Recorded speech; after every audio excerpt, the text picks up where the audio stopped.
For cheap gold, items and other boosts for Diablo 4, visit aoeah.com. Check out the link in the description, you get 3% off with the code ARIAD.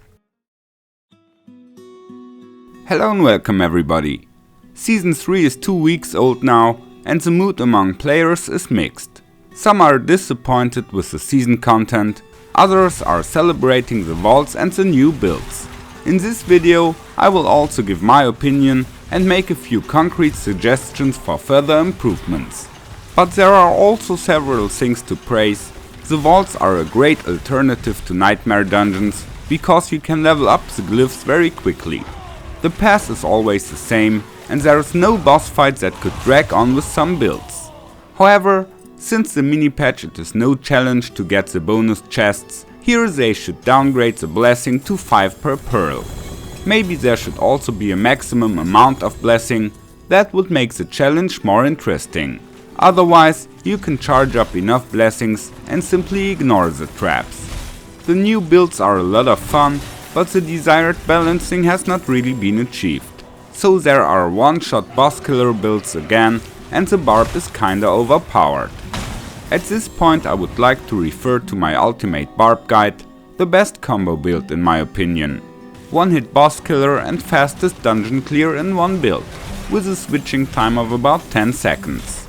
There are builds that can show off with higher damage numbers, but if you can blow away Duriel at players 4 in one hit, you have to ask yourself if more damage really makes sense.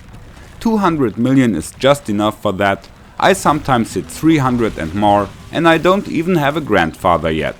So instead of increasing the damage even more, I have focused the playability. High dungeon clear speed, fast switch and quick and easy preparation for one-hit kills. Also with Sorc and Rogues there are already strong boss killer builds, but again certain builds have crystallized as the way to go. It would be nice to have the choice of which main skill to play. But let's move on to a few more points that I think should be reworked. With Essential Construct there's a problem in PvP. Once you've eliminated another player, you keep taking damage from his construct. That's nasty and should not be. Also the construct could support by collecting gold and mats for the player. Andariel's is like the Black Peter among the Uber-Uniques at the moment, no build can really use it. Here it would make sense to rethink the affixes and the mod.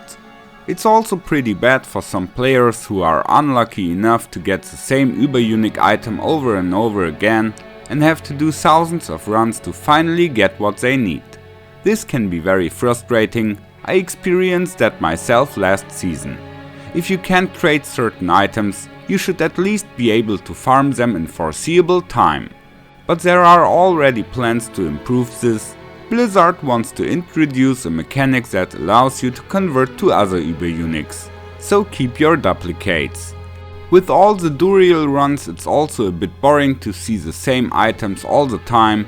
Maybe it would be a good idea to distribute the Uniques from Duriel's loot table to the other bosses and just let everything drop there.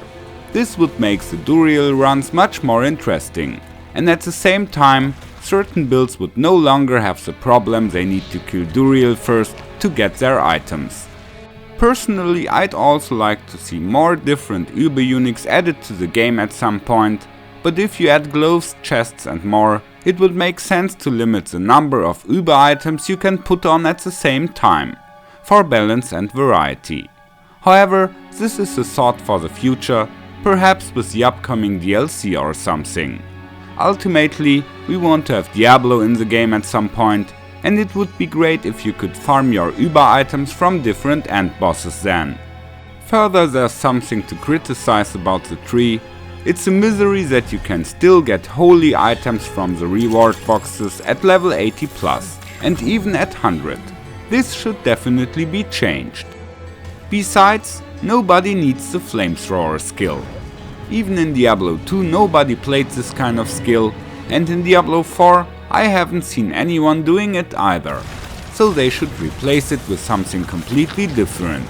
Maybe a melee fire attack with area damage, or even something like the Druid's Molten Boulder in Diablo 2. Finally, the monster density in the Helltide areas should be increased. Too often you ride through the area and don't see any larger group of monsters for a longer time. By the way, I'm already working on the translation of my sword guide, so I hope to publish it soon. The build really kicks ass. I say goodbye at this point, take care and may the loot be with you.